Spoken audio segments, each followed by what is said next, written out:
सरकार आती है, मैं पूछना चाहती हूँ कांग्रेस पार्टी से, हिमाचल में 22 लाख महिलाएं अभी भी इंतजार कर रही हैं कि वो 1500 रुपए मुआवजा का अमाउंट कहाँ है। उल्टा हमारी जो पूर्ववर्ती सरकार थी उसमें 1350 रुपए मुआवजा पहले से दिया जा रहा था, उसको भी उस सरकार ने आते ही बंद कर दिया। हिमाचल में सरकार ने कहा कि आते ही 300 यूनिट बिजली फ्री दी जाएगी, लेकिन अभी तक इसका कुछ भी नहीं हुआ। आप देखिए कि 1 साल के लगभग समय हो चुका है, लेकिन अभी भी वहां पर जो वादा था 300 यूनिट बिजली फ्री देने का, वो वादा धरातल पे नहीं आ पाया। उन्होंने कहा युवाओं के लिए 680 करोड़ का स्टार्टअप फंड स्टार्ट करेंगे, लेकिन युवा अभी भी इंतजार कर रहे हैं उसी तरह से जिस तरह से राजस्थान के युवा ने इंतजार किया 5 साल कि बेरोजगारी भत्ते का जो वादा किया था वो वादा यहाँ पूरा नहीं हुआ, और उसके बीच में उन्होंने कोई ना कोई टर्म्स कंडीशन डाल के, इंटर्नशिप की कंडीशन डाल करके उस पूरी योजना को बिल्कुल खत्म कर दिया। उन्होंने वादा किया कि मोबाइल क्लिनिक से हर घर में लोगों को मुफ्त इलाज की सुविधा पहुंचाएंगे, लेकिन वो सुविधा भी आज तक हिमाचल प्रदेश में स्टार्ट नहीं हुई। कहने का मतलब, जिन राज्यों के अंदर कांग्रेस पार्टी की सरकार आई, उन राज्यों के अंदर जो अनाउंसमेंट चुनाव से जस्ट पहले हुए, उनकी धरातल पे स्थिति क्या है ये आप लोगों के बीच में रखना चाहती हूँ, राजस्थान की जनता के बीच में आप लोगों के माध्यम से रखना चाहती हूँ। कर्नाटक की अगर मैं बात करूं तो वो जो वहां के डिप्टी सीएम है, उनका डायलॉग आप लोगों ने सुना होगा, उनका स्टेटमेंट सुना होगा।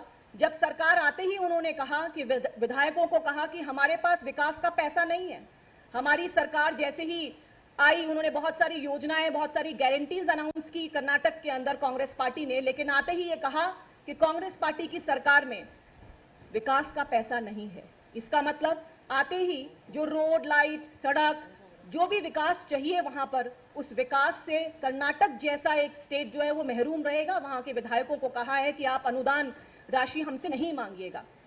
साथ ही उन्होंने कहा कि कांग्रेस पार्टी की सरकार आते ही वहां पे महिला शक्ति योजना में महिलाओं को बसों में मुफ्त यात्रा की सुविधा दी जाएगी। आप देखिए, ये इसका भी हाल वैसा ही है जैसा राजस्थान में है। राजस्थान में भी 50% की रियायत दी जाती है महिलाओं को टिकट में, लेकिन मैं पूछना चाहती हूँ उस रियायत को अवेल करने के लिए कितनी बसें खरीदी। आप देखिए, लगातार ऐसा हुआ कि जो पब्लिक ट्रांसपोर्ट है उसमें बसों की खरीद हुई नहीं, और इसीलिए महिलाओं को बस अवेलेबल ही नहीं है। और यही स्थिति कर्नाटक में भी हुई, जब महिलाओं को फ्री बस सुविधा वहां दी गई, लेकिन जब जाते हैं क्षेत्र में, जब सड़क पर खड़े होते हैं तो वहां पर बसेस अवेलेबल ही नहीं है। बसों में भीड़ इतनी ज्यादा हो गई कि महिलाएं वो सफर कर ही नहीं सकती, यानी ये गारंटी भी धरातल पर नहीं आ पाई। उन्होंने गृह ज्योति योजना की बात करी, उन्होंने मुफ्त बिजली की बात करी वहां पर, लेकिन वहां पे लगातार कटौती हुई, और सरकार आने के साथ ही 3 रुपए प्रति यूनिट की बढ़ोतरी सरकार ने, कांग्रेस पार्टी की सरकार ने कर्नाटक में आते ही की।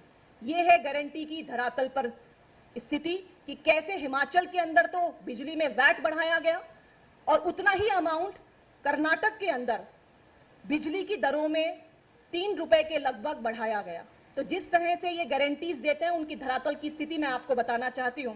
ऐसे ही कांग्रेस ने अन्न भाग्य योजना के माध्यम से 10 किलो चावल प्रति व्यक्ति देने की घोषणा की, लेकिन चावल अवेलेबल नहीं करा पाए, और इसीलिए धरातल पर आकर के ये योजना क्रियान्वयन नहीं हो पाई। उन्होंने अनाउंस किया कांग्रेस ने कि युवा निधि के तहत बेरोजगार स्नातकों को प्रति महीने 3000 रुपए बेरोजगारी भत्ता देने की घोषणा की, लेकिन अब तक उस घोषणा में एक भी बेरोजगार को पैसा नहीं मिला। मैं तो यही कहना चाहूंगी कि हमारे राजस्थान के अंदर जिस तरह से बेरोजगारों के साथ में भत्ते का जो हश्र हुआ, जिस तरह से किसानों की कर्ज माफी का जो हश्र हुआ, जिस तरह से महिला सुरक्षा का दावा करने वाली कांग्रेस पार्टी सरकार का जिस तरह से वो दावा बिल्कुल हवा हो गया, क्योंकि महिलाओं की सुरक्षा में लगातार राजस्थान लगातार नीचे आता गया। इसीलिए जनता जो है वो कांग्रेस पार्टी पे विश्वास नहीं करेगी। 7 गारंटियों की बात करते हैं, लेकिन पिछला जो हिसाब किताब है उस पर चर्चा नहीं करना चाहते। आज गहलोत जी बात ये जरूर करते हैं कि 7 गारंटीज में मैं डिबेट को तैयार हूं। आप बताइए, डिबेट क्या इस बात पे नहीं होनी चाहिए कि आपने क्या क्या किया?